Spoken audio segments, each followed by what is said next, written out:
अमित शहा यांनी जे कथित बाबासाहेब आंबेडकरांच्या बद्दल आणि बाबासाहेब आंबेडकरांचा अवमान होईल अशा पद्धतीचं जे वक्तव्य केलं त्या वक्तव्याच्या निषेधार्थ आणि परभणी येथे पोलिसांकडून मर्डर झालेला आहे त्या मर्डरच्या निषेधार्थ आज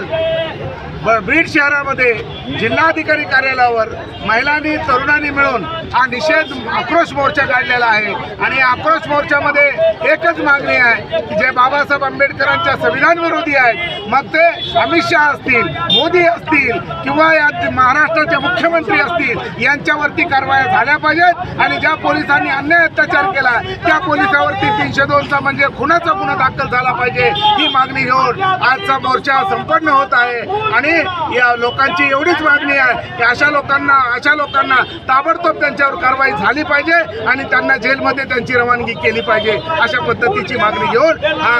सर्वपक्षीय सर्व संघटनांचा हा मोर्चा आज निघतोय आणि निघालेला